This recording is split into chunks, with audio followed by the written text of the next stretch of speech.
الحمد لله وحده وكفى وسلام على عباده الذين اصطفى أما بعد فأعوذ بالله من الشيطان الرجيم بسم الله الرحمن الرحيم ولقد كرمنا بني آدم آمنت بالله صدق الله العلي العظيم হিজরা জনগোষ্ঠীর উন্নয়নে ইসলামী বিধান।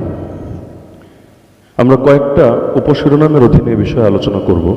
প্রথম বিষয় হলো হিজরাদের ব্যাপারে ইসলামী দৃষ্টিভঙ্গি কি।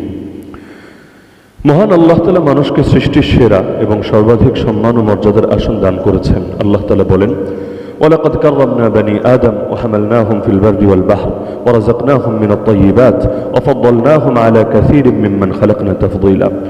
আমি অবশ্যই আদম সন্তানদের মর্যাদা দান করেছি, স্থলে ও সমুদ্রে তাদের চলাচলের বাহন দিয়েছি এবং তাদের উত্তম জীবনোপকরণ দান করেছি।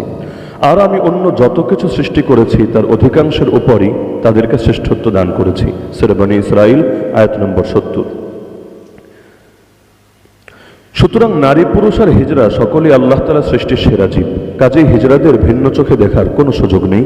আল্লাহ বলেন, লাকাদ খালাকনাল ইনসানা ফি আহসানি তাকওয়িম। অবশ্যই আমি মানুষকে সৃষ্টি করেছি সর্বোত্তম গঠনে। সূরা ৩ আয়াত নম্বর ৪। ইসলাম কোনো ব্যক্তির প্রতি কোনো প্রকার বিরূপ মনোভাব পোষণ করে না, কাউকে সমাজের অপ্রয়োজনীয় উপাদান মনে করে না। আল্লাহ তাআলা ছোট বড়, সক্ষম অক্ষম, ধনী গরিব প্রতিটি মানুষের প্রতি নির্দিষ্ট দায়িত্ব অর্পণ করেছেন। যথাযথ দায়িত্ব পালনকারীরা আল্লাহ তাআলার অনুগত নেক বান্দা, তারাই আল্লাহ তাআলার নিকট প্রকৃত মর্যাদাবান। মানব মর্যাদার মানদণ্ড ও প্রকৃত মাপকাঠি কোনো বংশ, গোত্র, অঞ্চল, বর্ণ, ভাষা, সৌন্দর্য, সুস্থতা আর নারী পুরুষের তারতম্যের ভিত্তিতে নিরূপণ হয় না। এ মর্যাদার একমাত্র মাপকাঠি হলো তাকওয়া তথা আল্লাহ ভীতি। এ প্রসঙ্গে আল্লাহ তাআলা ইরশাদ করেন, ইয়া আইয়ুহান নাস ইন্না খালাকনাকুম মিন যাকারিন ওয়া উনসা ওয়া জাআলনাকুম শুউবান ওয়া ক্বাবাইলা লিতাআরাফু ইন্না আকরামাকুম ইনদাল্লাহি আতকাকুম ইন্নাল্লাহা আলীমুন খাবীর। হে মানব সম্প্রদায়, আমি তোমাদেরকে এক পুরুষ ও এক নারী থেকে সৃষ্টি করেছি এবং তোমাদেরকে বিভিন্ন জাতি ও গোত্রে বিভক্ত করেছি যাতে তোমরা পরস্পরে পরিচিত হও। নিশ্চয়ই আল্লাহ তাআলার নিকট সেই সর্বাধিক মর্যাদাবান যে সর্বাধিক পরহেজগার তথা আল্লাহ ভীরু। নিশ্চয়ই আল্লাহ তাআলা সর্বজ্ঞ, সর্ববিষয়ে সম্যক অবগত। সূরা হুজুরাত আয়াত 13। রাসূলুল্লাহ সাল্লাল্লাহু আলাইহি ওয়াসাল্লাম বলেন, ইন্নাল্লাহা লা ইয়ানজুরু ইলা সুওয়ারিকুম ওয়া আমওয়ালিকুম ওয়ালাকিন ইয়ানজুরু ইলা কুলুবিকুম ওয়া আমালিকুম। আল্লাহ তাআলা তোমাদের বাহ্যিক আকার আকৃতি এবং সহায় সম্পত্তির প্রতি লক্ষ্য করেন না, বরং তিনি লক্ষ্য করেন তোমাদের অন্তর এবং আমলের প্রতি। সহিহ মুসলিম হাদিস নম্বর 2564। সুতরাং যে যত বেশি তাকওয়াবান আল্লাহ তাআলা তাকে তত বেশি ভালোবাসেন। এই মাপকাঠির মাধ্যমে তিনি মানুষের মধ্য থেকে ভেদাভেদ দূর করে দিয়েছেন এবং সকলকে বিশেষ মর্যাদায় ভূষিত করেছেন। সুতরাং ইসলামী মূল্যবোধ ও সুমহান আদর্শের আলোকে এটাই প্রমাণিত হয়, লিঙ্গ প্রতিবন্ধীদের এ পরিমাণ সম্মান ও মর্যাদা রয়েছে যে পরিমাণ সম্মান ও মর্যাদা রয়েছে একজন সুস্থ স্বাভাবিক সাধারণ মানুষের। এমনকি ইসলামী শরিয়ার দৃষ্টিতে একজন মুমিন আল্লাহ ভীরু হিজড়া শত সহস্র অবিশ্বাসী, পাপিষ্ঠ ও অবাধ্য নরনারী থেকে উত্তম। মহান আল্লাহ সর্বশক্তিমান, তিনি যা ইচ্ছা যেভাবে ইচ্ছা সৃষ্টি করেন। এক্ষেত্রে তিনি স্বাধীন, নিরঙ্কুশ ইচ্ছা শক্তির অধিকারী। মহান আল্লাহ কোরআন মাজিদে ঘোষণা করেন, লিল্লাহি মুলকুস সামাওয়াতি ওয়াল আরদ ইয়াখলুকু মা ইয়াশা। আকাশসমূহ পৃথিবীর রাজত্ব তারই, তিনি যা ইচ্ছা সৃষ্টি করেন। সূরা শূরা আয়াত নম্বর 49। তিনি আরো বলেন, হুয়াল্লাযী ইউসাউয়িরুকুম ফিল আরহামি কাইফা ইয়াশা লা ইলাহা ইল্লা হুয়াল আজিজুল হাকীম। তিনি মহান সত্তা, মাতৃগর্ভে যেভাবে ইচ্ছা তোমাদেরকে আকৃতি গঠন করেন। তিনি প্রবল পরাক্রমশালী, প্রজ্ঞাময়। সূরা আলে ইমরান আয়াত 6। তিনি যেমন সুস্থ স্বাভাবিক সুন্দর সৃষ্টি করতে সক্ষম, তেমনি এর ব্যতিক্রমও সৃষ্টি করতে সক্ষম। লা ইউসআলু আম্মা ইয়াফআলু। তিনি যা কিছু করেন এ ব্যাপারে তাকে কোনো প্রশ্ন করা যায় না। সূরা আম্বিয়া আয়াত 23। তিনি বান্দাকে বিভিন্ন উপায়ে পরীক্ষা করেন। কাউকে সুস্থ ও স্বাভাবিক আকৃতিতে সৃষ্টি করে কৃতজ্ঞতার পরীক্ষা নেন, আর কাউকে অসুস্থ অস্বাভাবিক আকৃতিতে সৃষ্টি করে সবরের পরীক্ষা নেন। ওয়ানাবলুকুম বিশাররি ওয়াল খাইরি ফিতনা। আমি তোমাদেরকে মন্দ ও ভালো উভয়টি দিয়ে এবং উভয় অবস্থায় ফেলে পরীক্ষা করি। সূরা আম্বিয়া আয়াত 35। আল্লাযী খালাকাল মাউতা ওয়াল হায়াতা লিয়াবলুয়াকুম আইয়ুকুম আহসানু আমালা। তিনি জীবন ও মৃত্যু সৃষ্টি করেছেন যাতে তিনি দেখতে পান তোমাদের মাঝে কর্মে কে উত্তম। সূরা মুলক আয়াত 2। জগতের এক বৈচিত্র্যময় সৃষ্টি লিঙ্গ প্রতিবন্ধী বা হিজড়া। তারা সুস্থ স্বাভাবিক মানুষের মতো সমমর্যাদার অধিকারী মানব। সুতরাং তাদের প্রতি কোনো প্রকার বৈষম্য করা যাবে না, তাদেরকে তাদের প্রাপ্য মর্যাদা অধিকার দিতে হবে। দ্বিতীয় উপশিরোনাম, হিজড়ারাও সমাজের অংশ। সমগ্র মুসলিম সমাজ একটি দেহের সাথে তুলনীয় এবং প্রত্যেকের প্রতি দায়িত্ব অধিকারের বন্ধনে আবদ্ধ। ইসলামী সমাজ একটি একক ইউনিট তথা এক উম্মাহ। এখানে মানুষ পারস্পরিক সংহতি ও সমতার ভিত্তিতে বসবাস করে। এখানে একজনের সুখে সবাই আনন্দিত হয়, ঠিক তেমনি একজনের দুঃখ বেদনায় সবাই দুঃখিত ও ব্যথিত হয়। রাসূলুল্লাহ সাল্লাল্লাহু আলাইহি ওয়াসাল্লাম উম্মাহকে নির্দেশনা দিয়ে গিয়েছেন। তিনি বলেন, তারাল মুমিনিনা ফি তারাহুমিহিম ওয়া তাওয়াদ্দিহিম ওয়া তাআতুফিহিম কামাসালিল জাসাদ ইযা ইশতাকা উদওয়ান তাদাআ লাহু সাইরু জাসাদিহি বিসসাহরি ওয়াল হুম্মা। তুমি মুমিনদেরকে পরস্পর দয়া, ভালোবাসা ও সহানুভূতি প্রদর্শনে একটি দেহের মতো দেখতে পাবে। দেহের একটি অঙ্গ যখন রোগাক্রান্ত হয় তখন শরীরের সমস্ত অঙ্গ প্রত্যঙ্গ রাত জাগে এবং জ্বরে অংশ নেয়। সহিহ বুখারী হাদিস 6011। আল্লাহ রাসূল সাল্লাল্লাহু আলাইহি ওয়াসাল্লাম আরো বলেন, লা ইউমিনু আহাদুকুম হাত্তা ইউহিব্বা লিআখিহি মা ইউহিব্বু লিনাফসিহি। তোমাদের কেউ প্রকৃত মুমিন হতে পারবে না যতক্ষণ না সে অপর ভাইয়ের জন্য তা পছন্দ করবে যা নিজের জন্য পছন্দ করে। সহিহ বুখারী হাদিস 13। সুতরাং হিজরা যদি মুসলিম সন্তান হয় তাহলে সে আর আমি তো অভিন্ন অঙ্গ। তাকে তুচ্ছতাচ্ছিল্য বা অপমান করা মানে নিজেকে লাঞ্ছিত করা। আর যদি অমুসলিমও হয় তাহলে মানুষ হিসাবে তার সম্মান রক্ষা করা প্রত্যেকের দায়িত্ব। দয়া ও অনুগ্রহের মাধ্যমে ইসলামের প্রতি তাকে আহ্বান করা আমার কর্তব্য। শুধু হিজরাই নয়, যে কোনো মানুষের সাথে দুর্ব্যবহার করা, খারাপ মন্তব্য করা কিংবা তিরস্কার করা ইসলামের দৃষ্টিতে জঘন্য অন্যায় ও মারাত্মক গুনাহের কাজ। এ প্রসঙ্গে মহান রব্বুল আলামিন ঘোষণা করেছেন, হে মুমিনগণ, কেউ যেন অন্য কাউকে উপহাস না করে, কেননা সে উপহাসকারী অপেক্ষা উত্তম হতে পারে, এবং কোন নারী অপর নারীকেও যেন উপহাস না করে, কেননা সে উপহাসকারিণী অপেক্ষা শ্রেষ্ঠ হতে পারে। তোমরা একে অপরের প্রতি দোষারোপ করো না এবং একে অপরকে মন্দ নামে ঢেকো না। ঈমান আনার পর মন্দ নামে ডাকা বড় গুনাহ। যারা এহেন কাজ থেকে তওবা না করে তারাই জালিম। সূরা হুজুরাত আয়াত 11। যে কোনো মুসলমানকে গালি দেয়া যেমন অন্যায় ও গুনাহ, হিজড়াদেরকেও বিনা অপরাধে গালি দেয়া বা মন্দ বলাও তেমন অন্যায় ও গুনাহ।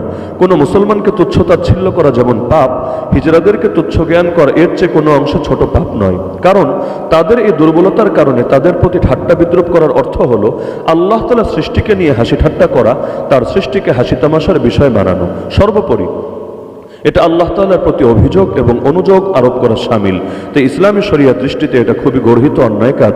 আল্লাহ তাআলা ইরশাদ করেন, ওয়াল্লাযীনা ইউযুনাল মুমিনিনা ওয়াল মুমিনাতি বিগাইরি মাকতাসাবু ফাকাদ ইহতামালু বুহতানা ওয়া ইসমান মুবিনা। যারা বিনা অপরাধে মুমিন নরনারীকে কষ্ট দেয়।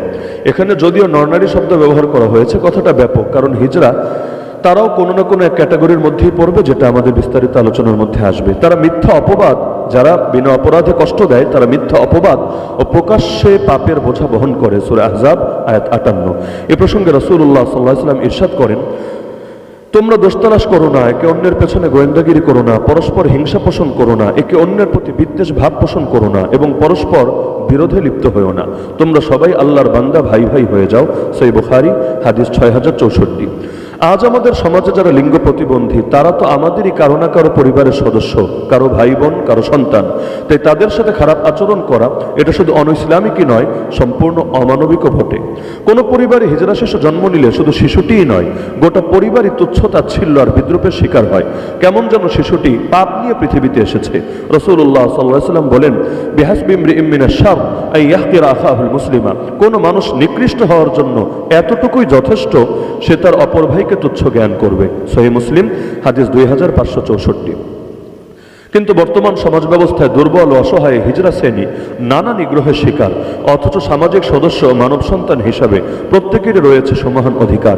ইসলাম তাদেরকে সমাজের সদস্য গণ্য করে তাদের অধিকার বিষয়ে গুরুত্বপূর্ণ ভূমিকা রেখেছে, যার দৃষ্টান্ত বিরল। এজন্য ইসলামী মূল্যবোধ, নীতি নৈতিকতা ও সুমহান আদর্শের ভিত্তিতে এটাই প্রমাণিত হয় যে হিজরাদের ততটুকু মান মর্যাদা রয়েছে যতটুকু সম্মান ও মর্যাদা রয়েছে একজন সুস্থ মুসলমানের। অনুরূপভাবে একজন হিজরার ততখানি সামাজিক, রাজনৈতিক ও ধর্মীয় অধিকার রয়েছে যতটুকু অধিকার রয়েছে একজন সুস্থ ও সবল মানুষের। ইসলামের ইতিহাসের দিকে দৃষ্টিপাত করলে হিজরাদের মর্যাদা অধিকার সুস্পষ্টরূপে প্রতিভাত হয়। প্রখ্যাত মুহাদ্দিস আতাউল্লাহ মুসলি রহমতুল্লাহ আলী সহ অনেকেই হিজরা হয়েও জ্ঞানের আকাশে ধ্রুবতারায় পরিণত হয়েছিলেন। তৃতীয় শিরোনাম, হিজরার পরিচয়। শরিয়ার পরিভাষায়, কারণ ইসলামী আলোচনা করতে গেলে ইসলামের দৃষ্টিতে সংজ্ঞা এবং পরিচয় নির্ধারণ করা অত্যন্ত গুরুত্বপূর্ণ।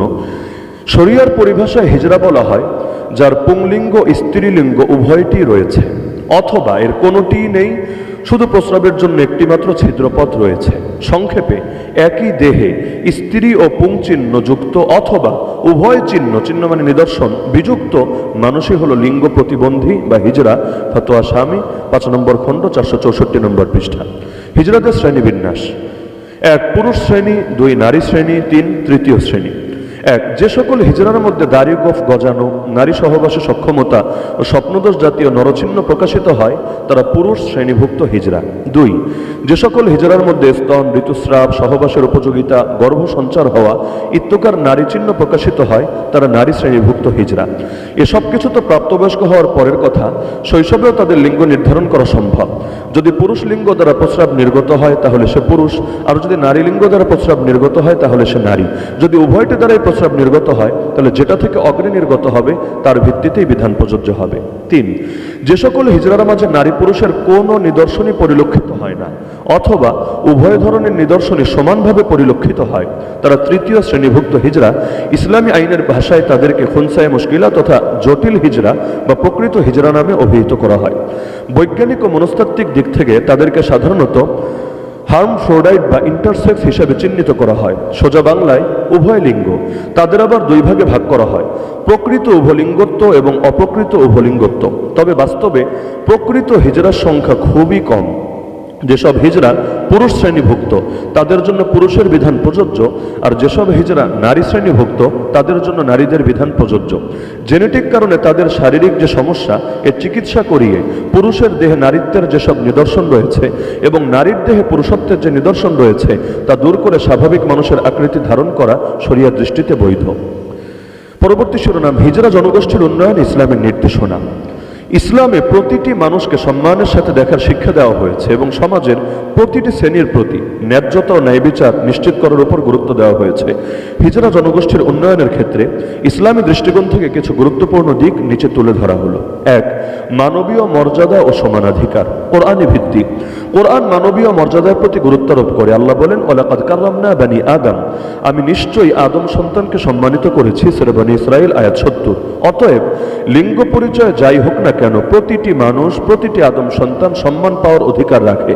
হাদিসে বলা হয়েছে, আন্নাসু কুল্লুহুম বানু আদম ওয়া আদমু খুলিকা মিন তুরাব। সকল মানুষ, কথাটা ব্যাপক, সকল মানুষ আদমের সন্তান, আর আদম আলাইহিস সালামকে মাটি থেকে সৃষ্টি করা হয়েছে। সহিহ বুখারী ও মুসলিম। সুতরাং হিজড়া জনগোষ্ঠী মুসলিম উম্মার অংশ হিসেবে কোরআনের নির্দেশনা অনুসারে বিদ্রূপ ও অপমান থেকে সুরক্ষা পাওয়ার যোগ্য। সূরা আল হুজুরাত আয়াত 11-র আলোকে, এবং ধর্মীয় ও সামাজিক অধিকারের সমান দাবিদার, কারণ আল্লাহ তাআলা সমতার আদেশ দিয়েছেন কোরআনে, ইন্নাল্লাহা ইয়া'মুরু বিল আদল। 2 সামাজিক কল্যাণ ও আর্থিক অধিকার। যাকাত ও সাদাকা। দরিদ্র হিজড়া ব্যক্তি যারা, তারা কোরআনের নির্ধারিত যাকাত গ্রহণের হকদার। সূরা তাওবার 60 নম্বর আয়াতে যাকাতের যে 8টা খাত বলা হয়েছে এর মধ্যে 1 এবং 2 নম্বর খাত হলো ফুকারা এবং মাসাকিন, দরিদ্র এবং নিঃস্ব। তো কোনো হিজড়াও যদি দরিদ্র হয় বা নিঃস্ব হয় তাহলে অবশ্যই সে যাকাত ও সাদকা পাওয়ার হকদার। উপার্জনের অধিকার। ইসলাম বৈধ কর্মসংস্থানের প্রতি গুরুত্ব দেয়। সূরা কাসাস আয়াত 77। হিজড়াদের জন্য কর্মসংস্থানের সুযোগ সৃষ্টি করা শরিয়ার অর্থনৈতিক ন্যায় বিচারের নীতির সঙ্গে সামঞ্জস্যপূর্ণ। তলাবুল হালালি ওয়াজিবুন আলা কুল্লি মুসলিম। হালাল জীবিকা অন্বেষণ প্রত্যেক মুসলিমের উপর আবশ্যক। তাবারানী আওসাত হাদিস নম্বর 8610। ইসলাম বৈধ উপায়ে জীবিকা নির্বাহের উপর গুরুত্ব দেয় এবং হারাম উপার্জন নিষিদ্ধ করে। হিজড়া জনগোষ্ঠীর অনেককে সমাজ বৈধ কর্মসংস্থানের সুযোগ না দেওয়ায় তারা অনেক সময় বাধ্য হয়ে অনৈতিক পেশায় জড়িয়ে পড়ে।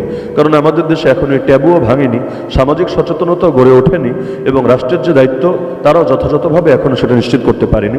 ইসলামী বিধান অনুসারে তাদের জন্য সম্মানজনক কাজের সুযোগ তৈরি করা জরুরি। 3 আইনগত ও উত্তরাধিকার সংক্রান্ত অধিকার। বাংলাদেশে সাধারণত হিজড়াদেরকে উত্তরাধিকার থেকে অধিকাংশ বা বলতে গেলে প্রায় সব ক্ষেত্রেই বঞ্চিত করা হয়, তাদেরকে সমাজ থেকে যেহেতু বিচ্ছিন্ন রাখা হয়। খুনসা সংক্রান্ত বিধান। শাস্ত্রীয় ফিক অনুযায়ী খুনসা তথা হিজড়া, যেটাকে আমরা লিঙ্গ প্রতিবন্ধীও বলতে পারি, উত্তরাধিকারের ক্ষেত্রে শারীরিক বৈশিষ্ট্যের ভিত্তিতে অংশ পায়। তাদের লিঙ্গ নির্ধারণের ভিত্তিতে উত্তরাধিকার নির্ধারিত হবে। ইসলামী বিধানের দিক থেকে হিজরা 3 ধরনের হয়ে থাকে। এক, পুরুষ হিজরা, যাদের মধ্যে পুরুষ হওয়ার প্রবণতাই প্রবল, যেমন পুরুষাঙ্গ আছে, দাড়ি গোফ আছে, স্বপ্নদোষ হয়, যৌন মিলনের সক্ষমতা আছে ইত্যাদি ইত্যাদি। এ শ্রেণীর মানুষ নারী সুলভ কিছু লক্ষণ দেখা গেলেও পুরুষে গণ্য করা হবে। সুতরাং শরিয়ার বিধান পালন এবং আইনগত ও উত্তরাধিকার সংক্রান্ত ক্ষেত্রে পুরুষদের সবকিছু তাদের জন্য প্রযোজ্য হবে এবং চিকিৎসার মাধ্যমে নারীত্বের ছাপও দূর করা যাবে। 2, নারী হিজরা, যাদের মধ্যে নারী হওয়ার আলামতি প্রবল, যেমন তাদের ঋতুস্রাব হয়, স্তন থাকে, গর্ভে সন্তান আসে ইত্যাদি। এদের মধ্যে পুরুষ সুলভ কোনো আলামত দেখা গেলেও প্রবলতার বিবেচনায় তারা নারী হিসেবেই গণ্য হবে। সুতরাং শরিয়ার বিধান পালনের ক্ষেত্রে, এমনকি উত্তরাধিকার এবং অন্যান্য ক্ষেত্রে নারীদের সবকিছু তাদের জন্য প্রযোজ্য হবে। তাদের জন্য পুরুষত্বের ছাপ দূর করে ফেলা ইসলামী বৈধ। 3, জটিল হিজরা অর্থাৎ খুনসায়ে মুশকিলা, যাদের সুনির্দিষ্টভাবে পুরুষ বা নারীর কোনো একটি শ্রেণীতে ফেলা যায় না, তাদের মধ্যে উভয় ধরনের লক্ষণই সমানভাবে দেখা যায়। এক্ষেত্রে সর্বোচ্চ সতর্কতা অবলম্বন করার কথা বলেন আলেমগণ। যেমন এবাদত পালনের ক্ষেত্রে তারা নারীদের মতো এবাদত সম্পাদন করতে হয়, হজের সময় নারীদের মতো ইহরাম পড়তে হয়, তাদের উপর জুমা ফরজ হয় না, গায়রে মাহরাম পুরুষদের সঙ্গে পর্দা করতে হয় ইত্যাদি। আল মাবসুত লিল ইমাম আস-সারাখসি। হিজরাদের মধ্যে যাদের উল্লিখিত ইসলামের নীতি অনুসারে পুরুষ হিসাবে চিহ্নিত করা যাবে তারা পুরুষ হিসাবে সমাজে পরিচিত হবে, এবং যাদের নারী হিসাবে চিহ্নিত করা যাবে তারা নারী হিসাবে সমাজে পরিচিত হবে। সম্পদের উত্তরাধিকার থেকে শুরু করে সব মৌলিক অধিকারের ক্ষেত্রে এই নীতি অনুসৃত হবে। আব্দুল্লাহ বিন আব্বাস রাদিয়াল্লাহু আনহুমা বর্ণনা করেন, أن رسول الله صلى الله عليه وسلم سئل عن مولود ولد له قبل وذكر من أين يورث فقال النبي صلى الله عليه وسلم يورث من حيث يبول। রাসূলুল্লাহ সাল্লাল্লাহু আলাইহি ওয়াসাল্লামকে কোনো এক গোত্রের নবজাতকের মিরাস সম্পর্কে জিজ্ঞাসা করা হলো যে নারী পুরুষ কোনোটাই না, অর্থাৎ উভয় লিঙ্গই তার আছে। উত্তরে তিনি বললেন তার প্রস্রাবের পথকে কেন্দ্র করে তার মিরাস প্রাপ্তির বিষয়টি নির্ণীত হবে। আর সুনানুল কুবরা লিল বাইহাকি 6 নম্বর খণ্ড 26 নম্বর পৃষ্ঠা। তবে হাদিসে সনদে দুর্বলতা রয়েছে, কিন্তু এই হাদিসে যে কথাটা এসেছে ব্যাপারে ইমামগণের ঐকমত্য রয়েছে। أن علي رضي الله عنه سئل عن المولود لا يدرى رجل أم امرأة فقال علي رضي الله عنه يورث من حيث يبول। হযরত আলী রাদিয়াল্লাহু আনহুকে যে নবজাতকের নারী পুরুষ হওয়ার বিষয়টি স্পষ্ট নয় তার সম্পর্কে জানতে চাওয়া হলে তিনি বলেন এমন শিশুর প্রস্রাবের অবস্থা নির্ণয় করে উত্তরাধিকার দেওয়া হবে। সুনানুল কুবরা 12294। তবে জটিল হিজরাদের ক্ষেত্রে যেহেতু লিঙ্গ নির্ধারণ জটিল হয়ে যায়, তাই তাদের সম্পদের উত্তরাধিকারে তুলনামূলক কম অংশটি দেওয়া হবে। অর্থাৎ তাকে পুরুষ ধরা হলে যদি তার অংশ বেশি হয় তবে তাকে নারী ধরে হিসাব করতে হবে। পক্ষান্তরে যদি নারী হিসাব করলে তার অংশ বেশি হয়ে যায় তবে তাকে পুরুষ হিসাবে বিবেচনা করে সম্পদ ভাগ করতে হবে। আল মাবসুত লিস সারাখসি। এটার মূল কারণ হলো সতর্কতার কারণে, যাতে করে তার হারাম ভক্ষণ না হয়ে যায় এবং তাকে তার যেটা প্রাপ্য না অতিরিক্ত না দেওয়া হয়। কারণ কম অংশ দিলে এটা নিশ্চিতভাবে তার প্রাপ্য, এটা নিয়ে দ্বিধা থাকে না। কিন্তু যদি অতিরিক্তটা দিয়ে দেওয়া হয় তাহলে দ্বিধা যেহেতু রয়েছে, এটা হালালও হতে পারে তার জন্য, হারামও হতে পারে, ওই আশঙ্কার কারণে এখানে সতর্কতার উপর ইমামরা ফতোয়া দিয়েছেন। উদাহরণস্বরূপ, যদি কোনো মৃত ব্যক্তি এক ছেলে, এক মেয়ে ও একজন হিজরা সন্তান রেখে মারা যায় তাহলে হিজরাকে মেয়ের সমপরিমাণ অংশ দেওয়া হবে। তদ্রূপ মৃত ব্যক্তি যদি এক ছেলে এবং এক হিজরা রেখে মারা যায়, অর্থাৎ মেয়ে নাই, তাহলে ছেলে পাবে 2/3 সম্পদ আর হিজরা পাবে 1/3 সম্পদ, অর্থাৎ ছেলের অর্ধেক। ফতোয়া শামী 10 নম্বর খণ্ড 450 নম্বর পৃষ্ঠা, আল মাওসুআতুল ফিকহিয়া আল কুয়েতিয়া 20 নম্বর খণ্ড 32 নম্বর পৃষ্ঠা, আর রাজি শারহে সিরাজি 94 নম্বর পৃষ্ঠা। হিজরা হওয়া যেহেতু এক ধরনের প্রতিবন্ধিত্ব, শারীরিক জটিলতা, তাই এর চিকিৎসা করানো সব অভিভাবকের কর্তব্য। কারণ সন্তান যেমনই হোক তাদের মধ্যে কোনো ভেদাভেদ করা ইসলামে বৈধ নয়। রাসূলুল্লাহ সাল্লাল্লাহু আলাইহি ওয়াসাল্লাম ইরশাদ করেন, ইত্তাকুল্লাহ ওয়া আদিলু ফি আওলাদিকুম, তোমরা আল্লাহকে ভয় করো এবং সন্তানদের মধ্যে সমতা বজায় রাখো। সহিহ বুখারী ও মুসলিম। বিশেষ করে এই শ্রেণীর মানুষের চিকিৎসা করিয়ে তাদের মূলধারায় যুক্ত করা, বিশেষ ভাতার ব্যবস্থা করা এবং অন্য প্রতিবন্ধীদের মতো সুযোগ সুবিধা নিশ্চিত করা রাষ্ট্রের দায়িত্ব। 4, ক্ষতির হাত থেকে সুরক্ষা, শারীরিক নিরাপত্তা। শরিয়া নির্যাতন ও জুলুম নিষিদ্ধ করেছে। সূরা আল মাইদা আয়াত 32। হিজরাদের হয়রানি ও নির্যাতনের হাত থেকে সুরক্ষিত রাখা ইসলামের আদেশ, যেহেতু এটা আয়াতের ব্যাপকতার অন্তর্ভুক্ত। সামাজিক অপমান, কোরআন অপবাদ প্রদান নিষিদ্ধ করেছে। সূরা নূর আয়াত 23 এবং সম্মানজনক কথোপকথন বজায় রাখার নির্দেশ দিয়েছে। সূরা হুজুরাত আয়াত 11। 5, বিবাহ ও পারিবারিক জীবন। ইসলামী বিবাহ সাধারণত পুরুষ ও নারীর মধ্যে সম্পাদিত হয়। যদি হিজরা ব্যক্তির লিঙ্গ সুস্পষ্ট হয় তবে তারা স্বাভাবিকভাবে ইসলামী বিবাহ বন্ধনে আবদ্ধ হতে পারেন। তবে যদি লিঙ্গ অনির্ধারিত থাকে তবে এক্ষেত্রে শরিয়ার কিছু স্বতন্ত্র নীতি আছে। সুতরাং এ ব্যাপারে শরিয়ার বিশেষজ্ঞদের পরামর্শ নিয়ে সিদ্ধান্ত নেওয়া উচিত, বিশেষত যেখানে বিশেষজ্ঞদের কথার আলোকে এবং মেডিকেল সায়েন্সের বিশেষজ্ঞ যারা আছেন তারাও যখন এ ব্যাপারে ব্যর্থ হয়ে যাবেন, কোনোভাবেই তার জেন্ডার চিহ্নিত করতে পারবেন না এবং কোনো ক্যাটাগরিতে তাকে ফেলতে পারবেন না, না মেল না ফিমেল, সেই ক্ষেত্রে তাকে বিয়ের অনুমতি দেওয়া হবে না যতক্ষণ না পর্যন্ত তার লিঙ্গ নির্ধারণ করা যায়। না হলে কার সাথে বিয়ে দিবে? আশঙ্কা আছে সমকামিতার দরজা খুলে যেতে পারে, কারণ তাকে মেয়ে ধরে বিয়ে দিলে মেয়ের আলামত যেহেতু সুনিশ্চিত না, তাহলে সে তো ছেলেও হতে পারে, আবার ছেলে ধরে বিয়ে দিলে তাহলে সে তো মেয়েও হতে পারে। উভয় আশঙ্কা যেহেতু আছে, তাহলে আশঙ্কার কারণে এখানে তার ব্যাপারে বিয়েটা মওকুফ থাকবে যতক্ষণ না তার লিঙ্গটা সুস্পষ্ট হবে। এটা ইসলামী শরিয়ার শাস্ত্রজ্ঞ যারা আছেন এবং মেডিকেল সায়েন্সের অভিজ্ঞ ব্যক্তি যারা আছেন তারা এটা নির্ধারণ করবেন। বিকল্প সহায়তা: যদি বিবাহ সম্ভব না হয় তবে সম্প্রদায়ের দায়িত্ব হলো সামাজিক বন্ধন ও সহায়তার মাধ্যমে তাদের মানসিক ও আর্থিক নিরাপত্তা নিশ্চিত করা। 6. শিক্ষা ও স্বাস্থ্যসেবা। শিক্ষা: হাদিসে বর্ণিত আছে, তলাবুল ইলমি ফারিয়াদাতুন আলা কুল্লি মুসলিম, প্রত্যেক মুসলিমের উপর জ্ঞান অর্থাৎ ইসলামের মৌলিক জ্ঞান অর্জন করা ফরজ। সুনান ইবনে মাজাহ হাদিস নম্বর 224। হিজরা ব্যক্তিদের জন্য শিক্ষা নিশ্চিত করে ইসলামের মৌলিক আদর্শের অন্তর্ভুক্ত। তাছাড়া পর্যাপ্ত পরিমাণ ধর্মীয় জ্ঞান না থাকলে নৈতিকতা ও মনুষ্যত্বের সবক শিখবে কিভাবে? নিজের ঈমান রক্ষা করে শরিয়া প্র্যাকটিসই বা করবে কিভাবে? কারণ আগে জানতে হয়, পরে মানতে হয়। যদি নাই জানে, মানবে সে কিভাবে? স্বাস্থ্যসেবা: শরিয়া হিফজুন নাফস জীবন সংরক্ষণ নীতির উপর ভিত্তি করে স্বাস্থ্যসেবা প্রাপ্তির অধিকার নিশ্চিত করে, যার মধ্যে মানসিক স্বাস্থ্যসেবা অন্তর্ভুক্ত। কারণ মাকাসিদে শরিয়া যে কয়েকটা আছে এর মধ্যে অন্যতমই হলো হিফজুন নাফস, মানুষের প্রাণ, এটা রক্ষা করার ব্যাপারে সর্বোচ্চ গুরুত্ব আরোপ করতে হবে। 7. সাংস্কৃতিক ও ধর্মীয় অন্তর্ভুক্তি। ঐতিহাসিক প্রসঙ্গ: মোগল আমলে ও সফি ঐতিহ্যে হিজরা ব্যক্তিরা গুরুত্বপূর্ণ সামাজিক ভূমিকা পালন করতেন। সে ঐতিহ্য পুনরুজ্জীবিত করা গ্রহণযোগ্যতা বৃদ্ধিতে সহায়ক হতে পারে। ধর্মীয় দায়িত্ব সচেতনতা: ইসলামে প্রতিটি মুসলিমের জন্য নামাজ, রোজা, হজ, যাকাত ইত্যাদি পালন বাধ্যতামূলক। হিজরা ব্যক্তিদেরও এই ইবাদত পালনের সমান অধিকার রয়েছে এবং সমাজকে তাদের জন্য ধর্মীয় পরিবেশ তৈরি করতে হবে। ইমাম ও ইসলামী চিন্তাবিদরা লেখনীয় বক্তৃতার মাধ্যমে হিজরা জনগোষ্ঠীর অধিকারের পক্ষে কথা বলতে পারেন। তবে তারা কিভাবে ইবাদত বন্দেগী করবে, নামাজ পড়লে তাদের কাতারটা কাদের সাথে হবে এবং পুরুষ হিজরা, নারী হিজরা এবং জটিল হিজরা তাদের কার ক্ষেত্রে বিষয়টা কেমন হবে, এটা শাস্ত্রীয় আলোচনার মধ্যে, ফতোয়ার গ্রন্থাদির মধ্যে বিস্তারিত আলোচনা আছে। যেহেতু প্রাসঙ্গিক না, এজন্য আমরা এই পয়েন্টগুলো এখানে লম্বা করে আলোচনায় আনিনি। 8. অন্যায় বৈষম্যের বিরোধিতা। ইসলাম জুলুম ও বৈষম্যকে কঠোরভাবে নিষিদ্ধ করেছে। রাসূলুল্লাহ সাল্লাল্লাহু আলাইহি ওয়াসাল্লাম বলেছেন, তোমাদের মধ্যে কেউ যেন অন্যের উপর জুলুম না করে। সহিহ মুসলিম। অতএব হিজরা জনগোষ্ঠীর প্রতি অন্যায় আচরণ, অবহেলা বা বৈষম্য ইসলামী শিক্ষা পরিপন্থী নয়।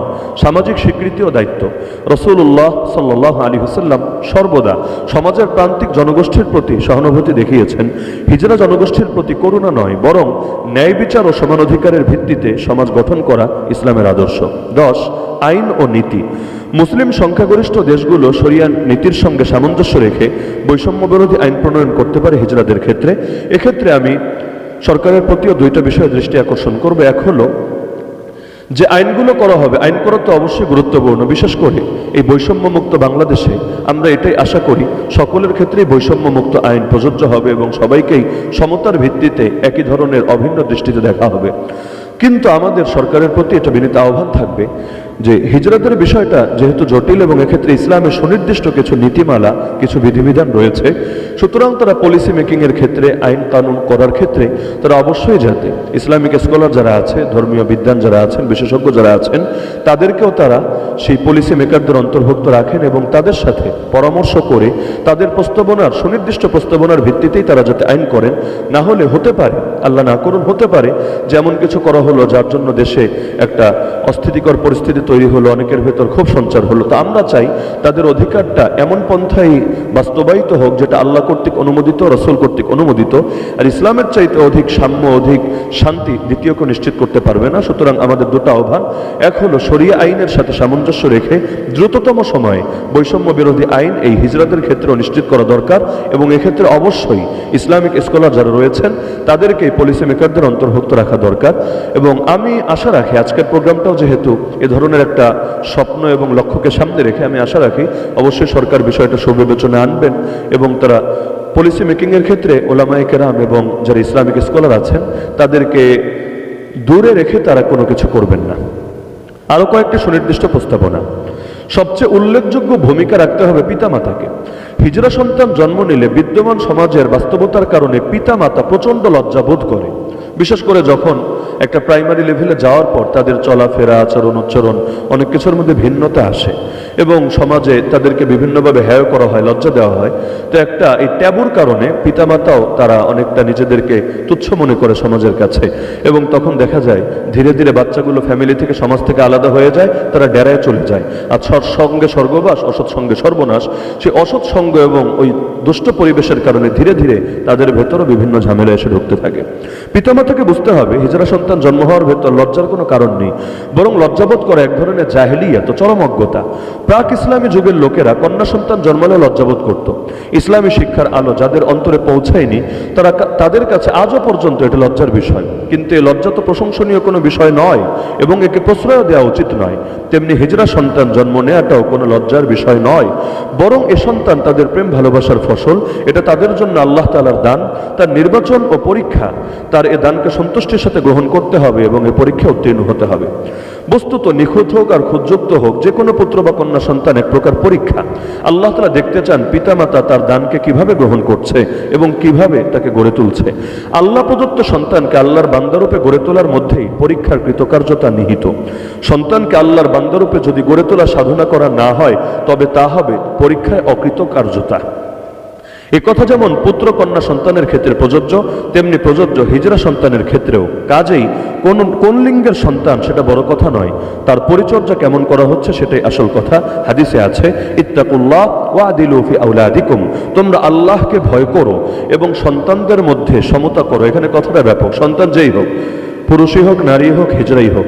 সহিহ মুসলিম হাদিস নম্বর 1623। কোনো পিতামাতা যদি এই দৃষ্টিকোণ থেকে তার হিজড়া সন্তানকে গ্রহণ করে এবং এভাবে তার পেছনে মেহনত করে, তাহলে তারা আখিরাতের পুরস্কার তো পাবেনই, দুনিয়াতেও এ সন্তানের মাধ্যমে তাদের মুখ উজ্জ্বল হওয়ার সম্ভাবনা রয়েছে। তাদের পরিচর্যার ফলে সে সন্তানটি এমন কৃতিত্ববান হয়ে উঠতে পারে যে তাকে নিয়ে সকলে গর্ব করবে এবং তার যোগ্যতা ও প্রতিভা দ্বারা যুগ ও সমাজের অভাবনীয় কল্যাণ সাধিত হবে। আমরা যেমন এখন ইমাম আতাউল্লাহ মুসলি রহমতুল্লাহ আলাইহিকে গর্বের সাথে উল্লেখ করছি, যদিও হিজড়া ছিলেন। একইভাবে আজকে যারা হিজড়া আছে তারাও যদি জ্ঞান বিজ্ঞানে এবং ধর্মীয় ক্ষেত্রে ভালো অবদান রাখতে পারে, অবশ্যই দেশ ও জাতি তাদেরকে নিয়ে, তাদের পিতামাতাকে নিয়েও গর্ব করবে। 2, সমাজের প্রতিটি মানুষের দায়িত্ব, কর্তব্য হিজড়াদের প্রতি সম্মানজনক আচরণ করা এবং তাদের প্রতি পূর্বের সব ধরনের নেতিবাচক মনোভাব পরিহার করা। হাদিসে আছে, আর রাহিমুন ইয়ারহামুহুমুর রহমান ইরহামু মান ফিল আরদ ইয়ারহামকুম মান ফিস সামা। দয়াকারীদের উপর রহমান আল্লাহ দয়া করবেন, তোমরা পৃথিবীবাসীদের উপর দয়া করো, আকাশের অধিপতি তোমাদের উপর দয়া করবেন। সুনান তিরমিজি হাদিস নম্বর 1924। আইন ও সাংবিধানিক অধিকার নিশ্চিত করার জন্য উদ্যোগ গ্রহণ করা। 4, তাদের জন্য বিভিন্ন তরবিয়াতি কর্মশালা ও প্রশিক্ষণমূলক কর্মসূচি গ্রহণ করা। 5, পূর্ণমাত্রায় বিকশিত হওয়ার অধিকার, বেঁচে থাকার অধিকার এবং সর্বক্ষেত্রে বৈষম্য মুক্ত সমান আইনি স্বীকৃতি নিশ্চিত করা। 6, তাদের যোগ্যতা ও দক্ষতার পরিপূর্ণ মূল্যায়ন করার ব্যবস্থা নেওয়া। 7, তাদের জন্য সামাজিক পরিবেশ সৃষ্টির পাশাপাশি সামাজিক সচেতনতা বৃদ্ধিমূলক পদক্ষেপ গ্রহণ করা। 8, গৃহহীন হিজড়াদের জন্য নানা পর্যায়ে আবাসন প্রকল্প চালু করা, যেখানে স্বল্প মূল্যে বাসস্থান, চিকিৎসা, বিনোদন, সেবা যত্ন ও খাদ্যের নিশ্চয়তা থাকবে। 9, বৃদ্ধ বয়সে তাদের জন্য সরকারি ভাতা প্রদানের ব্যবস্থা করা। 10, তাদের জন্য এমন অনুকূল পরিবেশ সৃষ্টি করা যাতে তারা বয়ঃসন্ধিক্ষণের এক পর্যায়ে বাড়ি ছেড়ে রাস্তায় বা ডেরায় বের হতে বাধ্য না হয়, তাদেরকে স্বাভাবিকভাবেই বেড়ে ওঠার সুযোগ প্রদান করা। 11, সমাজ, অর্থনীতি ও রাষ্ট্র সর্বক্ষেত্রে তাদের কার্যকরভাবে অংশগ্রহণ এবং সরকারি বেসরকারি প্রতিষ্ঠানে চাকরিতে নিয়োগদানের ব্যবস্থা গ্রহণ করা। 12, তাদের উত্তরাধিকার নিশ্চিত করা এবং নিজ পরিবারের সাথে সমাজে বসবাস করার ব্যবস্থা করা। 13, তাদের জন্য বিনামূল্যে সুচিকিৎসার ব্যবস্থা করা, তাদের লিঙ্গ নির্ধারণের উপযুক্ত সময়ে তারা যেন চিকিৎসা সহায়তা লাভ করতে পারে সেজন্য সামাজিক ও রাষ্ট্রীয়ভাবে সহযোগিতার হাত প্রসারিত করা। 14, হিজড়াদের প্রতি পিতামাতা এবং অন্যান্য আত্মীয় স্বজন মুসলিমদের দায়িত্ব পালনে উৎসাহিত করা, আর এই জন্য ইসলামী ব্যক্তিত্বগণ, আলেম ওলামা, মসজিদের ইমাম ও খতিবরা অগ্রণী ভূমিকা রাখা। 15, ইতোমধ্যে যে সকল হিজরা প্রাপ্তবয়স্ক হয়ে গেছে সমন্বিত উদ্যোগ গ্রহণ করে তাদেরকে সমাজের মূল স্রোতে নিয়ে আসা। বিষয়টি কঠিন হলেও পণ্ডশ্রম হবে না কিছুতেই, কারণ এটা আজ না হলেও 5 বছর পর 10 বছর পর চেষ্টা চালাতে থাকলে একসময় সফলতা আসবে। তারাও যে সম্মানিত মানুষ, এই বোধ যদি জাগ্রত করে দেওয়া যায় তবে পুনর্বাসনের প্রচেষ্টায় তাদের পক্ষ থেকেও সহযোগিতা পাওয়া যাবে এবং নিজেকে সমাজ প্রতিষ্ঠার সকল প্রচেষ্টায় ব্যাপৃত করবে। ফলে তাকে তার পরিবার ও সমাজের সাথে যুক্ত করে জীবনযাপনের স্বাভাবিক ধারায় নিয়ে আসা যাবে। এজন্য প্রয়োজন সর্বমহলের সুচিন্তিত, সুপরিকল্পিত ও সমুন্নত উদ্যোগ। এ সকল বিষয় সামনে রেখে বাংলাদেশে হিজরা সম্প্রদায়কে সব ধরনের সামাজিক ও নাগরিক অধিকার প্রদান করা একটি মানবিক ও নৈতিক দায়িত্ব। সাথে সাথে আরো প্রয়োজন দাওয়াতি মেহনত। আল্লাহ রসুল বলেন, আলাইকা বিল জামাআহ ফাইন্না যিবা ইয়াকুলুল কাসিয়া, তুমি জামাতকে আঁকড়ে থাকো, কারণ বিচ্ছিন্ন প্রাণীকে নেকড়ে খেয়ে ফেলে। মুসনাদ আহমদ হাদিস নম্বর 21710। তাহলে বোঝা গেল আল্লাহ রসুলের হাদিস থেকেও এটা স্পষ্ট প্রমাণিত হয়, মুসলমান ঐক্যবদ্ধ থাকবে, সংঘবদ্ধ থাকবে, বিচ্ছিন্ন জীবনযাপন করবে না। কারণ বিচ্ছিন্ন থাকলে শয়তান তাকে লুফে নেবে, যেভাবে নেকড়ে বাঘ এসে বিভিন্ন প্রাণীকে খেয়ে ফেলে। 16, লিঙ্গ প্রতিবন্ধীকে বোঝানোর চেষ্টা করতে হবে যে সেও একজন মর্যাদাবান মানুষ ও মুসলিম। বাংলাদেশে যারা হিজরা জনগোষ্ঠী আছে অনেকে এটা জানেই না তার উপর ইসলামী শরীয়ত কি কি ফরজ করে দিয়েছে। তাকেও যে কবরে প্রশ্ন করা হবে, কিয়ামতের দিন তার আমলও যে মাপা হবে মিজানে, এই বোধ এবং এই সচেতনতাই তাদের ভেতর জাগ্রত নেই। তো হিজরা যেহেতু মর্যাদাবান মানুষ ও মুসলিম, সেই হিসাবে তার অনেক দায়িত্ব ও কর্তব্য রয়েছে। একজন দায়িত্বশীল মানুষ হিসাবে সেও শরিয়ার আওতাধীন, শরিয়া থেকে সমাজের গলগ্রহ নয়, সামাজিক ভার বহনের মহিমা দান করেছে। সেই মহিমায় উদ্ভাসিত হওয়ার জন্য তাকে গণমানুষের স্রোতে মিশে যেতে হবে। তবে অবশ্যই যার জন্য যে বিধান সেটা সামনে রেখে, কারণ আমরা পূর্বে আলোচনা করেছি সব হিজরা এক শ্রেণীভুক্ত না, কেউ পুরুষ শ্রেণী, কেউ নারী শ্রেণী, কেউ জটিল শ্রেণী।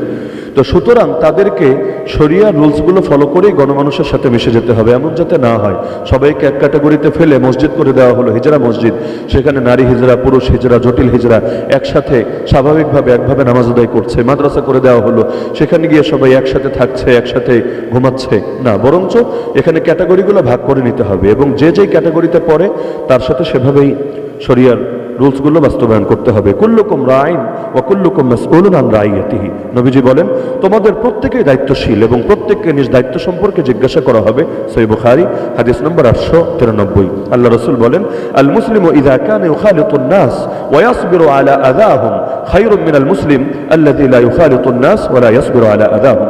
মুসলিম ব্যক্তি যখন মানুষের সঙ্গে মেশে ও তাদের দেওয়া কষ্টের উপর ধৈর্য ধারণ করে, সে ওই মুসলিমের চেয়ে উত্তম যে মানুষের সঙ্গে মেশে না, অর্থাৎ সমাজবদ্ধ জীবন যাপন করে না এবং তাদের দেওয়া কষ্টের উপর ধৈর্য ধারণ করে না। সুনান তিরমিজি হাদিস নম্বর 2507, সুনান ইবনে মাজাহ হাদিস নম্বর 4032। শেষ কথা, মূলত ইসলামী দৃষ্টিভঙ্গি অনুসারে মানবীয় মর্যাদার মানদণ্ড কোনো বংশ, গোত্র, বর্ণ, ভাষা, সুস্থতা, সৌন্দর্য আর নারী পুরুষের তারতম্যের ভিত্তিতে নিরূপণ হয় না। একমাত্র তাকওয়া ও খোদাভীরুতাই এ মর্যাদার মাপকাঠি। অপরের প্রয়োজন পূরণ আর অধিকার অর্জনের প্রতি ইসলাম শুধু দিক নির্দেশনা দিয়ে ক্ষান্ত হয়নি, এ ব্যাপারে যথেষ্ট উৎসাহ এবং প্রেরণাও দিয়েছে। ইসলাম সক্ষম ব্যক্তিকে অক্ষম ব্যক্তি স্নেহ, মমতা, শ্রদ্ধা, ভালোবাসা আর সর্বপ্রকার সাহায্য সহযোগিতার ব্যাপারে দায়িত্ব প্রদান করেছে। এর দ্বারা শুধুমাত্র সৃষ্টিজীবের প্রতি মমতা প্রদর্শন হয় না, এতে রয়েছে বান্দার ইহকাল এবং পরকালীন মহাসফলতা। সর্বোপরি রাব্বুল আলামিনের সন্তুষ্টি এবং নৈকট্য অর্জন, তার সাথে বান্দার তৈরি হয় সুসম্পর্কের সেতুবন্ধন, যা প্রতিটি মুমিন মুসলমানের জীবনের একমাত্র চাওয়া পাওয়া। বর্তমানে হিজড়াদেরকে পরিবার, সমাজ ও রাষ্ট্র যেভাবে অবজ্ঞার উপেক্ষা করছে, ইসলাম তা কখনোই সমর্থন করে না। সমাজের একজন সদস্য হিসাবে, রাষ্ট্রের একজন নাগরিক হিসাবে, সর্বোপরি একজন মানুষ হিসাবে সব ধরনের অধিকার প্রাপ্তির ক্ষেত্রে ইসলাম ধর্ম একজন হিজড়াকে পরিপূর্ণ অধিকার দিয়েছে। পারিবারিক এবং সামাজিকভাবে তাদেরকে এক ঘরে এবং ছিন্নমূল করে রাখা ইসলামী দৃষ্টিকোণ থেকে খুবই গর্হিত, নিন্দনীয় কাজ। আজ সভ্য সমাজে কোনো লোক যদি মানবিক মানমর্যাদার সাথে সমাজের আরো 10 জনের সাথে মিলেমিশে থাকে, তাহলে সব রকম সামাজিক সুবিধা তার জন্য অবারিত থাকে এবং দৈহিক, চৈত্তিক, তাত্ত্বিক সর্বপ্রকার ভালো মন্দে তাদের সাথে তার ভাগাভাগি লেনদেন থাকে। কিন্তু তা সত্ত্বেও সে যদি কোনো কারণে বিপদগামী হয়ে যায়, তবে দায়িত্ববোধ সম্পন্ন ব্যক্তিরা তার সে বিপদগামিতার দায় সম্পূর্ণ তার একার উপর ছেড়ে দিয়ে নিশ্চিন্ত বসে থাকতে পারে না এবং থাকেও না। মাদক বিরোধী আন্দোলন সহ অপর সামাজিক আন্দোলন সমূহই এর জ্বলন্ত এবং চাক্ষুষ প্রমাণ। হিজড়াদের তো এরকম কোনো সুবিধাই নেই, তারা সর্বতভাবে অবহেলিত ও সুবিধাবঞ্চিত। এ অবস্থায় বিপথ পথগামিতাই তাদের অনিবার্য পরিণতি হওয়ার কথা এবং সঙ্গত কারণেই তার সবটা দায় সমাজপতিদের উপরই বর্তায়। অন্যান্য প্রতিবন্ধীদের ক্ষেত্রে লক্ষ্য করা যায় তাদের প্রতিবন্ধিত্বকে কেউ স্বাভাবিকভাবে মেনে নেয় না, বরং একটি শারীরিক বা মানসিক সমস্যা বিবেচনা করে চিকিৎসার উপায় নিয়ে এগিয়ে যায়, যেন তারাও মানুষ হিসাবে সুস্থ এবং স্বাভাবিক ধারায় ফিরে আসতে পারে। ঠিক তেমনিভাবে লিঙ্গ প্রতিবন্ধীদের ব্যাপারেও যদি একটি দৃষ্টিভঙ্গি প্রদর্শন করে উপযুক্ত চিকিৎসার ব্যবস্থা করা যায়, তাহলে তাদেরকেও শারীরিক জটিলতা থেকে মুক্ত করে একটি সুস্থ ও সুনির্দিষ্ট ধারায় ফিরিয়ে আনা সম্ভব। এবং এটা কার্যকর করা গেলে এমনিও তো বাংলাদেশে হিজরার পরিমাণ খুবই কম, এবং যা আছে এর 20 ভাগের 1 ভাগও থাকবে না ইনশাআল্লাহ, কারণ তাদের অধিকাংশই আমরা আগে আলোচনা করেছি হয়তো পুরুষ হিজরা না হলে নারী হিজরা, জটিল হিজরা খুবই কম। তাহলে পুরুষ এবং নারী হিজরার চিকিৎসা যদি নিশ্চিত করা যায়, তারা খুব সহজেই মূলধারায় এবং তারা স্বাভাবিক মানুষের সাথে মিশে যেতে পারবে। অল্প কিছু যারা জটিল হিজরা থাকবে তাদেরকেও ধীরে ধীরে তাদের জন্য সুব্যবস্থা করা যাবে। কিন্তু এই চিকিৎসার ব্যবস্থা না থাকার কারণে ধীরে ধীরে বাড়ছে, এবং সমাজে যেহেতু অপরাধের একটা পরিবেশ তৈরি হয়ে গিয়েছে আমাদের অবহেলিত উদাসীনতার কারণে, কেউ কেউ দেখা যাচ্ছে অপরাধ প্রবণ হয়ে বাস্তবে হিজরা না হয়েও রাস্তাঘাটে গিয়ে তাদের মতো বেশ ধারণ করে বিভিন্ন ধরনের অপরাধে জড়িয়ে যাচ্ছে, যে ব্যাপারে আইনশৃঙ্খলা বাহিনীও কোনো অ্যাকশনে যেতে পারছে না, কারণ এখানে একটা বিবেকবোধের ব্যাপার, লজ্জাবোধের ব্যাপার, অনেক কিছু জড়িয়ে গিয়েছে। এজন্য আমাদেরকে মূল থেকে কাজ করতে হবে, বিশেষ করে চিকিৎসার ব্যাপারটায় বিশেষ ফোকাস দিতে হবে। পাশাপাশি পরিবার, সমাজ এবং রাষ্ট্র যদি তাদের ব্যাপারে সচেতন হয় এবং শিক্ষা দীক্ষা সহ রাষ্ট্রীয় সকল অধিকার ও সুযোগ সুবিধা প্রদানে সচেষ্ট হয়, তাহলে অচিরেই তাদেরকে ভাসমান জীবনধারা থেকে সুস্থ, সুন্দর এবং স্বাভাবিক জীবনধারায় ফিরিয়ে আনা সম্ভব হবে। তাই সমাজের প্রতিটি সচেতন নাগরিক, বিশেষত হক্কানি আলেম ওলামা, ছাত্র, মসজিদের ইমাম, খতিব, সমাজের গণ্যমান্য ব্যক্তিবর্গ সহ প্রতিটি মানুষের দায়িত্ব ও কর্তব্য হলো হিজরাদের ব্যাপারে ইসলামী মূল্যবোধের আলোকে ইতিবাচক দৃষ্টিভঙ্গি পোষণ করা, তাদের সকল অধিকার আদায়ের প্রতি জনসচেতনতা সৃষ্টি করা, দলমত নির্বিশেষে সর্বসাধারণের মাঝে হিজরা সম্পর্কে ইসলামী দৃষ্টিভঙ্গি এবং সঠিক অবস্থান তুলে ধরা। আমি বিশেষভাবে ধন্যবাদ ও কৃতজ্ঞতা জানাচ্ছি যারা আজকের এই সুন্দর প্রোগ্রামের আয়োজন করেছেন, এবং বিশেষভাবে মোহাম্মদ আসাদুজ্জামান ভাই, আমি তাকে বিশেষ ধন্যবাদ জানাচ্ছি। প্রচণ্ড সফরের ব্যস্ততা এবং অত্যন্ত মাত্রাতিরিক্ত প্রোগ্রামের ব্যস্ততার ভেতরেও তার চাপাচাপি এবং আগ্রহের কারণেই মূলত কোনোটা 2 পাতা বিমানে বসে 2 পাতা গাড়িতে বসে এভাবে পুরো কিনোটটা আমি প্রস্তুত করেছি বা করতে বাধ্য হয়েছি। তো তিনি যে কষ্ট করেছেন, পরিশ্রম দিয়েছেন, দোয়া করি আল্লাহ তাআলা তাকে সর্বোত্তম বদলা দান করুন, দুনিয়া এবং আখিরাতে তাকে এর জন্য সর্বোত্তম বিনিময় দান করুন, এবং তিনি যে স্বপ্ন দেখছেন এবং আমরাও যে আশা লালন করছি, আল্লাহ তাআলা সেই পরিবেশ অতি দ্রুত সময় অবতীর্ণ করুন। হিজরা জনগোষ্ঠীর উন্নয়ন, ইসলামের যে বিধিবিধান রয়েছে এগুলো সমাজে বাস্তবায়নের তৌফিক দান করুন। শেষ করছি, সরকারকে আবারও এই দুটো বিষয় আমি বিশেষভাবে একটু স্মরণ করিয়ে দিয়ে, যে এই বৈষম্য মুক্ত বাংলাদেশ, বৈষম্য বিরোধী লড়াইয়ের পর যে নতুন বাংলাদেশ আমরা পেয়েছি, অতি দ্রুততম সময়ে যাতে হিজরাদের ব্যাপারেও বৈষম্যহীন আইন করা হয় এবং তাদের যা প্রাপ্য এগুলো তাদেরকে বুঝিয়ে দেওয়ার ব্যবস্থা করা হয়, এবং এক্ষেত্রে অবশ্যই ইসলামিক স্কলার যারা আছে, ধর্মীয় বিদ্বান এবং জ্ঞানী যারা রয়েছে, তাদেরকে সাথে নিয়ে তাদের পরামর্শ, প্রস্তাব এবং দিক নির্দেশনার আলোকেই যাতে পলিসি মেকিং করা হয়। আল্লাহ সবাইকে তৌফিক দান করুন, আমিন। আসসালামু আলাইকুম ওয়া রাহমাতুল্লাহি ওয়া বারাকাতুহু।